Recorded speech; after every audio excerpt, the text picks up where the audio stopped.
we'll get started this morning with a opening statement from Coach, and we'll go into questions. All right. Okay, this is a little bit of a different week for us. We had the players in last night. We meet as well tonight with them and then practice. Tuesday is a mandated NCAA off day, encouraging our players, student athletes to go out and vote. So we certainly hope that they'll take advantage of that opportunity on Tuesday and then kind of get back into the normal swing of things on Wednesday and Thursday, normal days for us. Looking ahead at TCU, I have a lot of respect for this program, their consistency, their toughness over the years. I've known Coach Patterson since I was played in college. A lot of respect for him as a coach, veteran coach, but just the consistency, of their program is we have a lot of respect for in this program. So understand that it's a tough game. It always is a tough prep because they're so sound in all three phases, and they do a great job. Looking ahead at them, offensively, obviously led by Max. He is the guy that can go. He can run it as well as any quarterback in this league. He's very accurate. He's tough. He's got a lot of moxie. He's got come from behind wins, all the intangible things that you want in a quarterback, as well as production. Skill at the receiver, really good running backs, all three of them, 21, 6, 24. They're all talented, and they all jump off on the video. As I see their defense, they're led by 30 and 13. Those two inside linebackers are tough. They're good. They're athletic. They make plays in space. Garrett is a really, really good player. Secondary is talented, and they're experienced. All of those guys have played a lot over the years, especially those safeties in Coach Patterson's scheme back there. And, very well experienced in all the motions and the adjustments, and you can see it as they play, and they're real good back there. The athletic D-line, as usual, at TCU. Levin stands out, freshman DN. I think he's pretty high up in our league in TFLs. So punt return game, kickoff return game, they got guys that can take it to the house and have done that. So they're explosive in both return phases. So we'll need to be really prepped for that, and I know Coach Tomerdell, that's a big concern for us in special teams. So, with saying that, we'll go ahead and open it up. Don.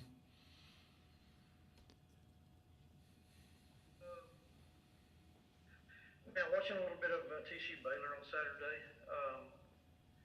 Max Duggan hurt him with a couple of runs, particularly runs straight up the middle. How would you kind of characterize his rushing threat, and then would you kind of characterize the quarterback run game in general? Yeah, what they like to do. Like I said earlier, I think he probably runs it as good as any quarterback in this league. Quarterback draw, zone read, Q power, the power off the speed sweep read, which is the play that you're referring to right now, which looks like he's just going right up the middle, but it's Q power with the speed sweep fake. They've done that with him. They do quite a bit, and so you get a lot of run variances with the Q run game. And there's things that that they can do with him, whether it's lead draw or just QB draw with the 5-0 lineman, whatever it is. That guy and his feet and his elusiveness, his toughness, straight ahead speed, elusiveness, like I said, opens up a lot of possibilities for the offensive staff. We'll go to Jarrett. Hey, Coach, I was wondering if you could give us any kind of update on the status of SaRodorick, Weston, and then Tony. Yeah, SaRodorick, Weston, and Tony. Yeah, we'll know a little bit more. SaRodorick went, Jarrett, as y'all saw, and then just kind of re-aggravated it to the point where, he wasn't going to be very productive in there. I see him and Weston and Tony really all day, kind of day to day. And I think, off of practicing tonight, tomorrow's an off day, like I just mentioned, because of the NCAA to vote, which will be a good rest day for them. I think we'll know a little bit more on just internally on them on Wednesday, but I would characterize them as kind of day to day. But you don't think Ryder Bradford is long term? It seemed kind of they had lower leg type things that could have been No, not long term. Great. And then I know you're focused on TCU, I get that, but just looking at the final 4 games on your schedule here, you have the bye week in between, right in the middle there. How important is it to finish strong over this final 4 game stretch in terms of the direction of the program going into the offseason? Yeah, whether we were 2-4 or 4-2, it's important to finish strong. And I haven't studied the schedule, but we all know what it is. It's 2 bye week and finish with 2. So yeah, absolutely want to finish strong. Our complete focus is on TCU Saturday afternoon. But yeah, I know we're aware of it. But in terms of who we play and when, but finishing strong. Still have a chance to go to a bowl game, but we need to find a way to win on the road. We haven't won on the road. We're 0-2 this year. TCU's got the complete focus, but yeah, I think it's important for this year. Always playing for this year. I always think you as a head coach in recruiting as well, and you and I have talked about this. You've got a 3-year kind of plan where 5-year plan, 3-year plan, whatever. You're looking for the future, but you're also coaching for the right now, and you're recruiting for the right now, and there's a balance of that. Go to Eric Kelly.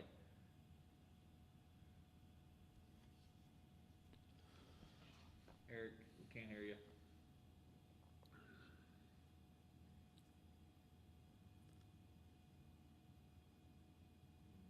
We'll go. All right, we'll come back, Eric. We'll go back to Don.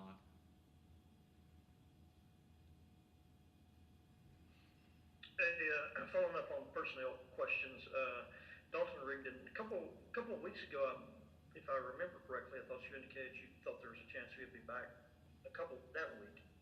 What has kind of happened with him? Just had some setbacks last week, Don. Okay.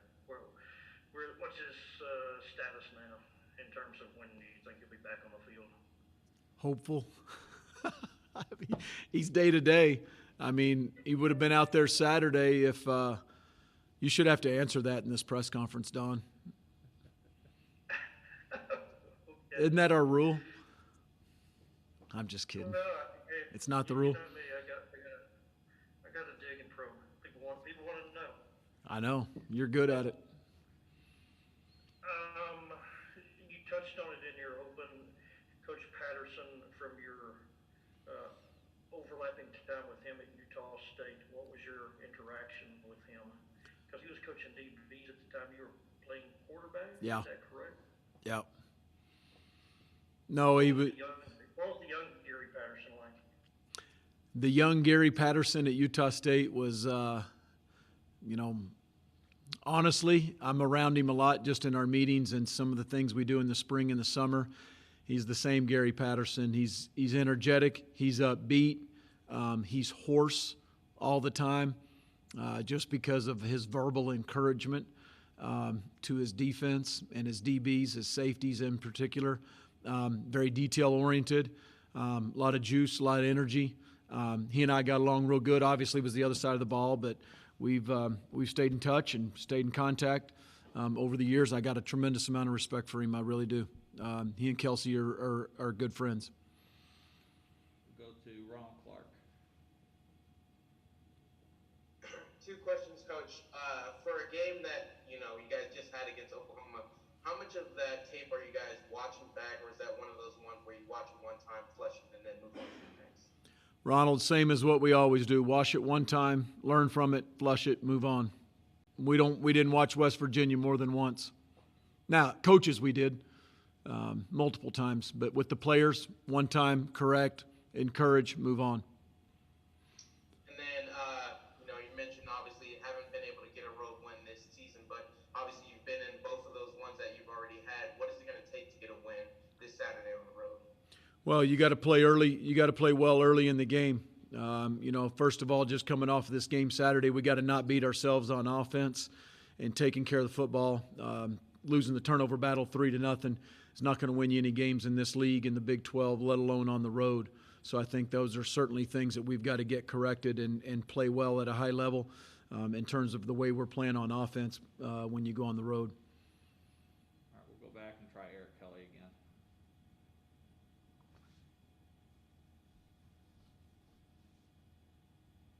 I don't know what it is, Eric. not working, just text me if you would.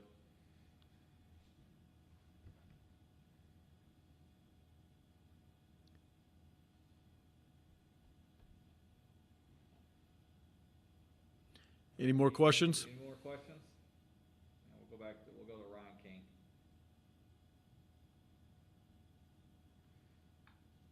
Hey, Coach. I was curious with this TCU team, this wide receiver group. Obviously, Blair Conright's a local kid for us, covering the high schools and everything. But what have you really seen from this wide receiver group that's kind of different than what you've seen as far as some of them aren't as big, but they're really shifty. They have usually a fast receiving core. So what have you really seen from them as a whole? Yeah, they've got height, and then they've got, guys just like we do at the H position that are shorter and very elusive and very fast. And so, I think they all complement each other well. Their outside guys are big, and the slot receivers are pretty shifty and athletic, and they've got a good complement. Just like I said before, they've got really good skill at the wide receiver position. I was also curious. Everyone talks about Gary Patterson's defense. That's obviously what he's known for. What about him has changed over the years, even this year specifically? What have you really seen him evolve as a defensive coach after all these years? Yeah, good question, Ryan. I don't know. Only one day into the prep for TCU, you don't see many schematic changes. The thing that you're going to get with the Gary Patterson coach defense is very tough-minded and physical guys. Number two, they're going to make sound adjustments, whether it's motion to empty, empty back in, bunch, all that kind of stacks, all the stuff with formation.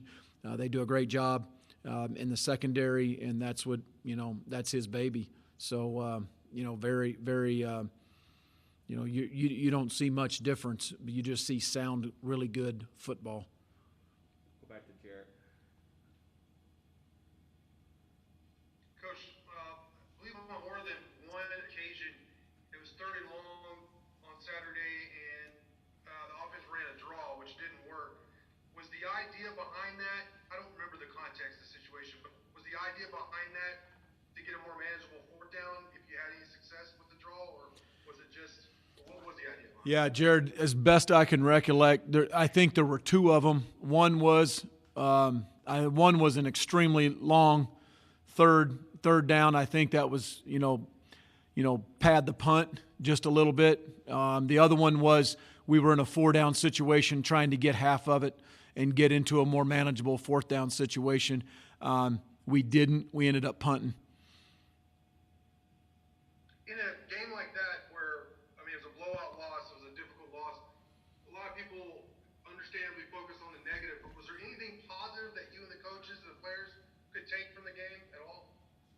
I think the effort that we played in the second half when we had dug ourselves in a pretty big hole, that's a positive. I think the opening couple series is a positive. Not much positive out of the end of the first and the whole second quarter, though. Go back to Don.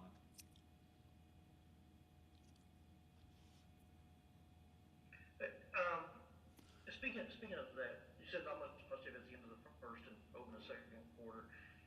To come out like the team did, basically playing like gangbusters early, looking sharp offensively and defensively both. How do you go about sustaining that? Well, Don, against a team like that, you have to sustain it at a high level, very little margin for error. We did stuff on offense, Don, that we hadn't done all year, drop balls, false starts, those kind of things, negative yardage. They did a nice job, again, giving them credit on the D-line. It was most negative yardage runs that we'd had all year. You combine those three things and you're in second and long quite a bit, and that's what we found ourselves in. Let's see, one of the young guys, Nate Floyd, got in late in that game. What's his progress been like, and was that just an opportunity to play a young guy in a low-pressure situation at that point in the game, or is he advanced to the point that he could be? Yeah, I'm excited about Nate. Nate's had good practices really over the last month. A true freshman, A&M Consolidated High School. Nate's got a high ceiling. He's long. He's athletic corner, and I think Nate's got some good days ahead of him. So we'll see. It was good to get him in the game. Go ahead, Don.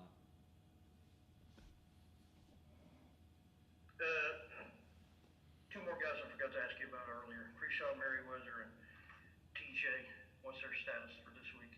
Well, TJ's been unavailable for the last couple games, so we'll see about this week. And Krishawn, kind of the same thing, unavailable because of his injury, and we'll see what this week looks like for him. I don't know today.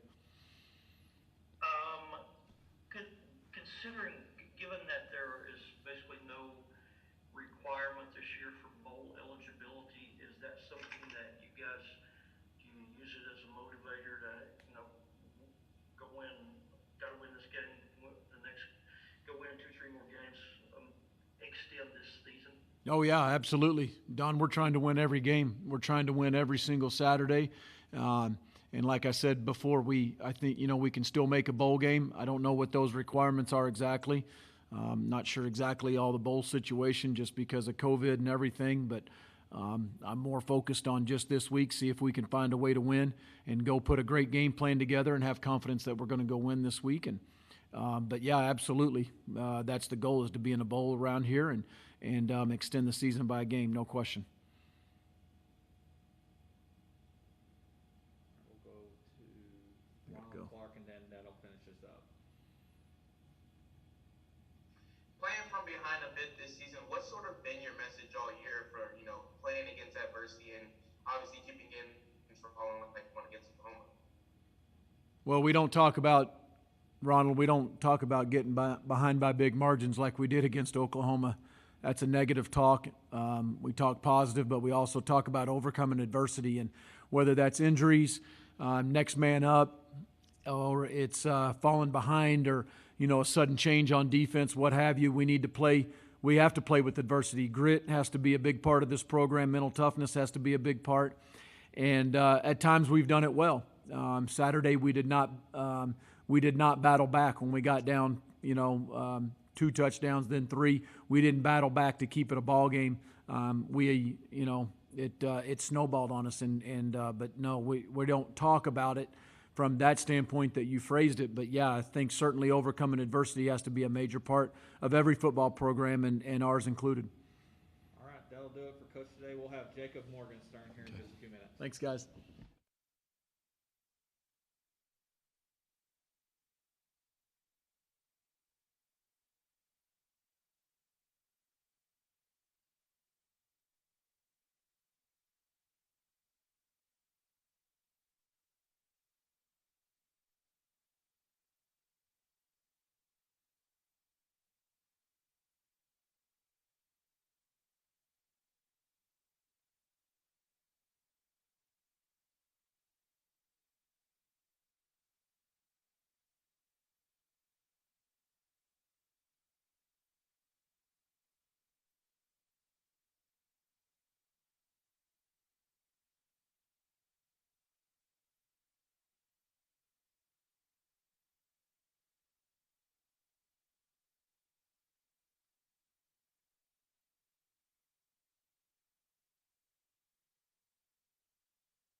Hey, Eric, go. Hey, mic check, Daddy. Can you hear me? Can anyone hear me? No. Eric, we got you now. Thank you. Rob. All right, we'll jump into questions for Jacob Morgenstern. And since we'll just start with Eric, since he just mic checked. Hey, Jacob. Defensively, when you guys kind of watch the tape, just maybe from what you remember, what stood out about what went wrong against the run that allowed Oklahoma to run for over 200 yards that maybe was different from what you guys did to stop West Virginia the week before? I think part of it. You know, they got us into, like I can think of one example where they got into a formation where we hadn't really seen it, hadn't practiced it, and so they got a big chunk on that. But for the most part, they hadn't really thrown too much at us that we hadn't seen. It was really more of a matter of executing, and we're going to have to place more emphasis on that this week. Then sticking with that kind of run game, you guys have had to face a variety of quarterbacks that can't run. Max Duggan, same type of thing. Are all running quarterbacks the same to you, or stylistically you have to defend them differently? I think having a running quarterback presents another challenge, something that you have to be aware of at all times. But you know, we're going to treat this week like every other week. Come to prepare. I know KP is going to have a good game plan for us, and we just got to go work and get ready. We'll go to Carlos Silva. Jacob, I know obviously it was a big loss when you learned that Krishan was out. I guess how did that affect the linebacker core, and when did y'all kind of find out that he wouldn't be playing, and how long did you have to kind of prepare without him for that contest? Yeah, I mean, early in the week we knew that, you know, he had the injury, so we just had to adjust. We didn't really know whether he was going to be playing or not, so we just kind of had to make do best as we could with the situation, and that's what we did. I know you guys changed positions a little bit. Was it? I know obviously you guys cross-train a lot, but I guess was there a different way that y'all had to kind of play because of angles or anything, or was there anything that kind of changed in that sense? I don't think so. You know, the scheme really pretty much was the same. It's just putting different guys at different positions like myself. And then last one from me, I know obviously everyone's going to look at the final score and look at the 62 put up. I guess was there anything positive y'all can kind of take away from that contest other than obviously kind of learning from those mistakes and hopefully having a better performance this weekend? I guess you could say that, you know, we know that we weren't playing at our best by any means. We had self-inflicted wounds time after time watching the tape, and you know, we just got to be better next week. Go to Ryan King. Hey Jacob, with being new to this team and whatnot, this year Coach Wells kind of talked about the struggles you guys have had as a team on the road. From your perspective, what have you really seen in road games that have limited, you know, being able to get a win so far? I think part of it might just be starting slow. We have to find a way to just start games faster and be ready for, you know, the other team throwing a punch and throw our punches right back. I guess last one for me, for this TCU team outside of Max Duggan, it seems like there's not one or two guys at running back, receiver that are the focus. Does that make it? In what ways does that challenge you more than a team that might have a number one at running back and number one wide receiver? When it just seems like there's a bunch of guys that get stats compared to just one or two that accumulate a lot of it. With a team like that, you have to do your job because, as you said, they're not focusing on getting one guy the ball. So you just have to take care of your 111th on defense and do what you're supposed to do. We'll go to Don Williams. Jacob, I was curious, since you had at Duke, you were on the opposite sideline from Alabama and Notre Dame and Clemson. What did Oklahoma's talent look like compared to some of those teams that you had seen, some of those high-level teams that you had seen in the last year or two? Pretty similar. I mean, they had a lot of great athletes, explosive players, big physical offensive line, so very similar in terms of talent pool.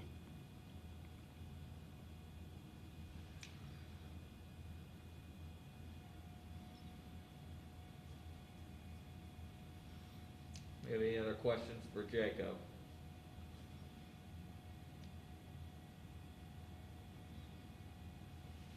All right, that'll do it for Jacob. We'll have Eric Ezukama next. It may be a few minutes, so just hang tight for us. Thank you. Thank you, guys.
with Jack Anderson here in just a second.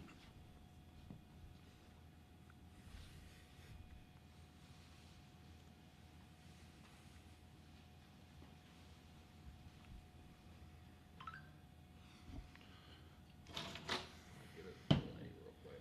We're on mute, so you got a second.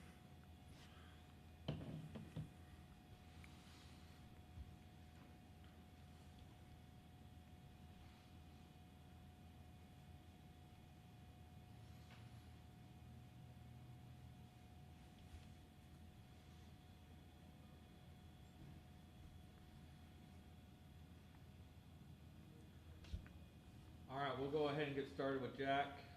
We'll, I see his hand up. We'll start with Ryan King. Hey Jack, was curious.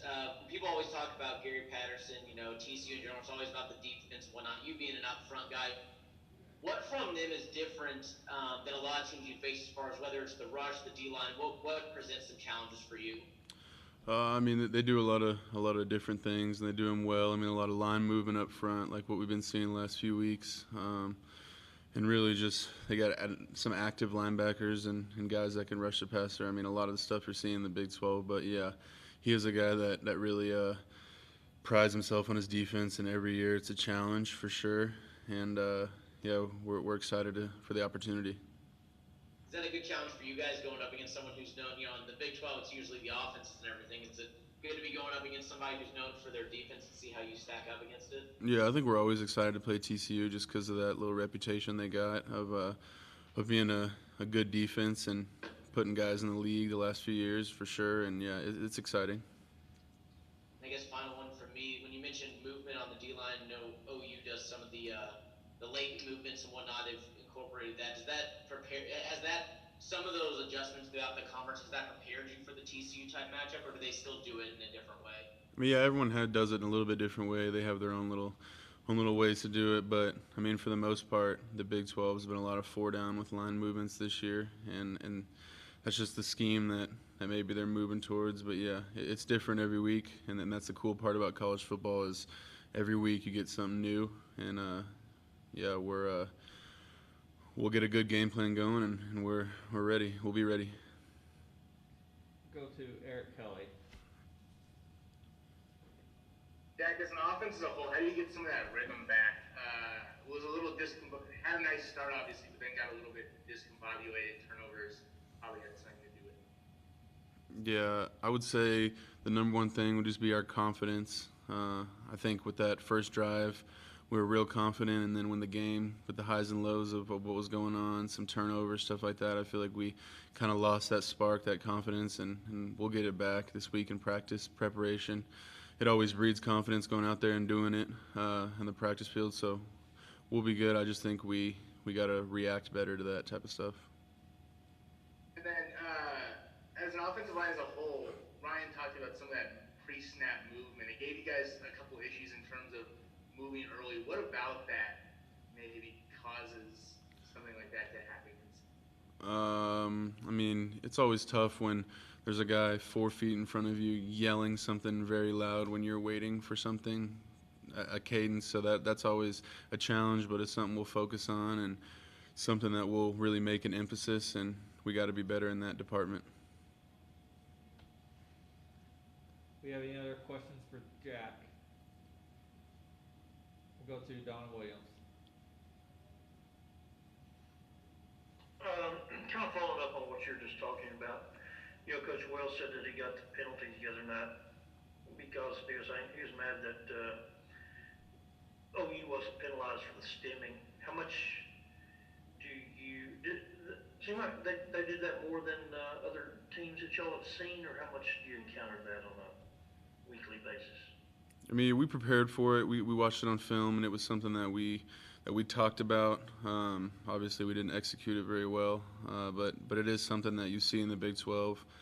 A little bit of movement pre-snap like that. I think it's something that you'll see in the Big 12 every now and then, and yeah, OU put a big emphasis on it.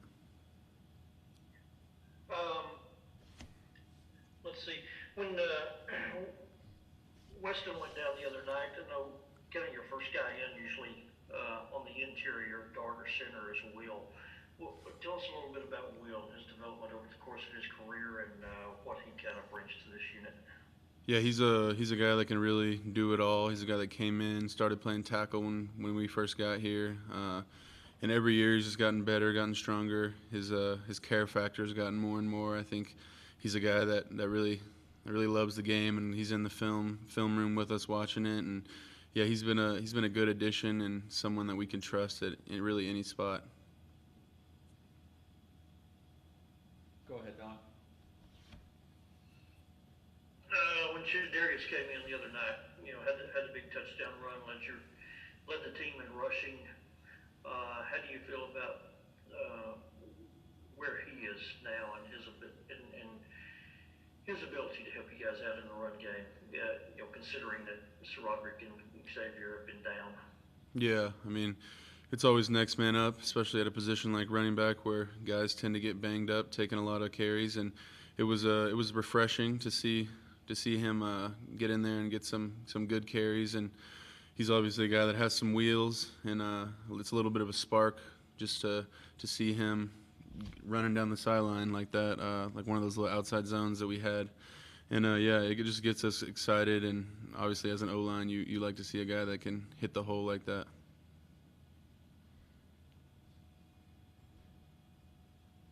Go ahead, Don. And one more, how do you like playing in the Metroplex, being a Frisco guy? Yeah, I'm excited about it. I got a bunch of family that are going. They bought some tickets. So I only get so many, so they had to buy some, and yeah, it's exciting to go back there and play, and it's always a fun place to play. Obviously, it'll be a little different this year with the virus, but in the past, it's been a fun place to play because there's been a lot of Tech fans there and a lot of red and black and a lot of cheering and Raider power. So yeah, it's been a fun place to play, and I look forward to it again. Go back to, I believe Eric Kelly had a question.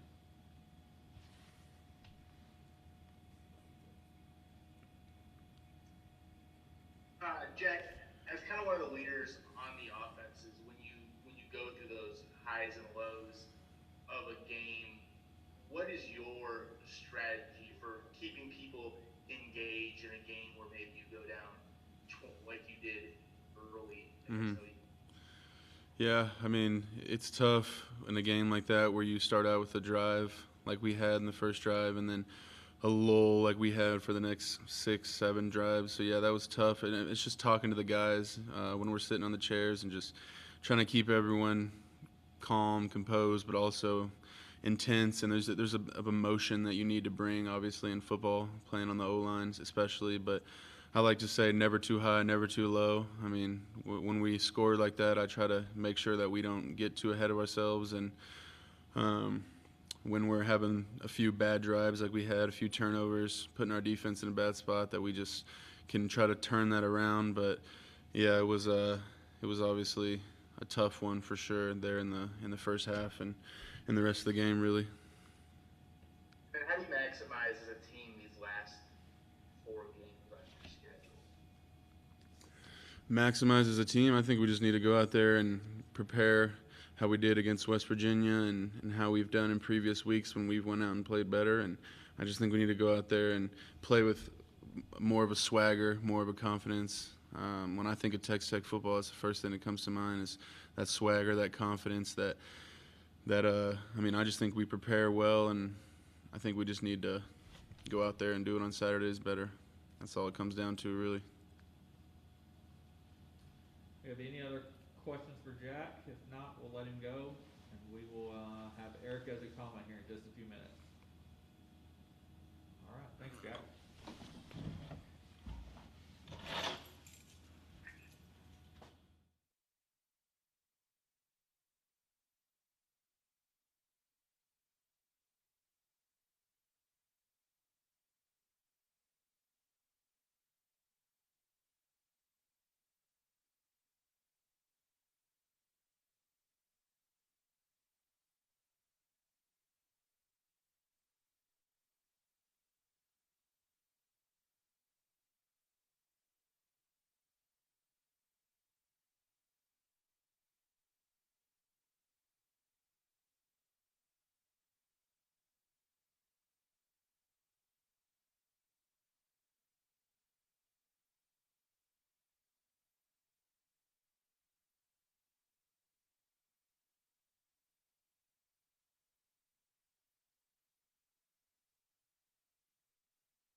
right, we'll get started with questions for Easy.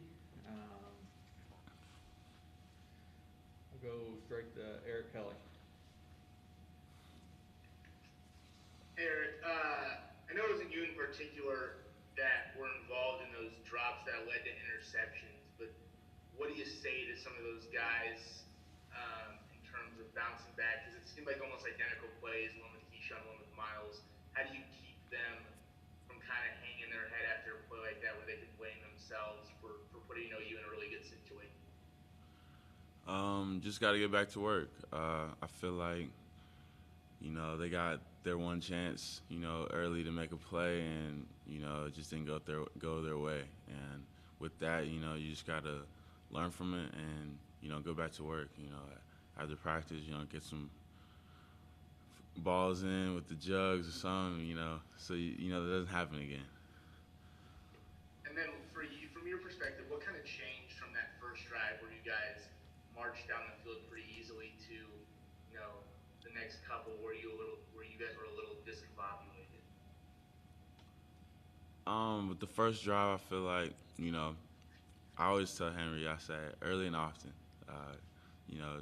give me the ball early. And I feel like with the ball in my hands and Saradric or just, the key players on the team, good things happen.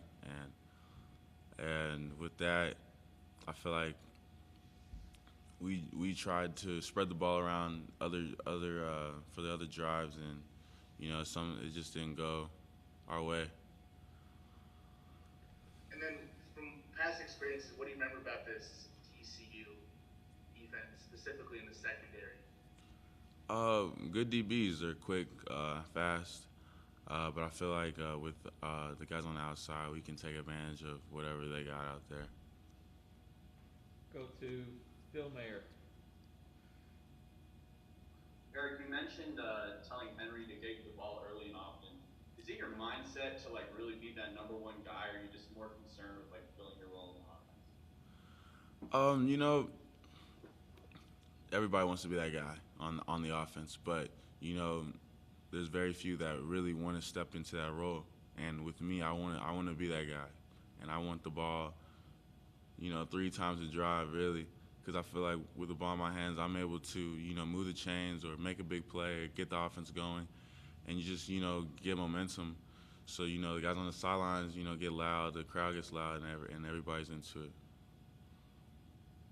And with the injuries or whatever's going on with your position, with Keyshawn being banged up and TJ being out, is it easier to become that guy because there are less options, or is it the defense focusing more attention on you, and does that make it harder to deal with?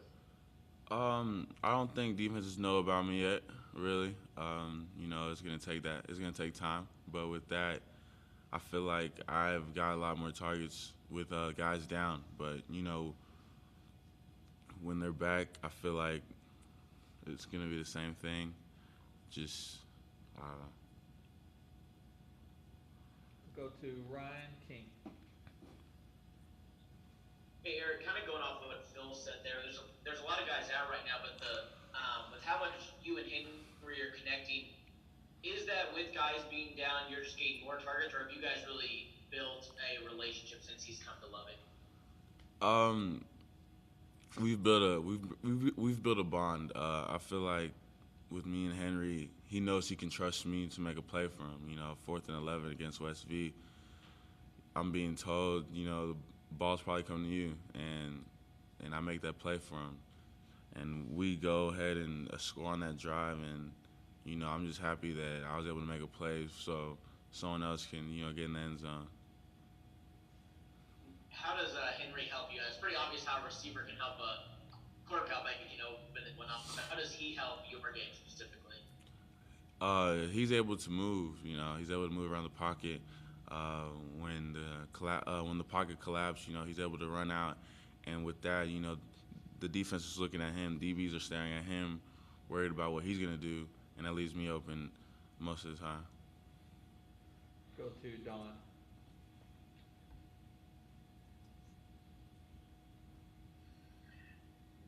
Eric, I think Eric Kelly asked you about this guy a moment ago, but about TCU's secondary and pass coverage. That those guys generally have a good reputation. Do you remember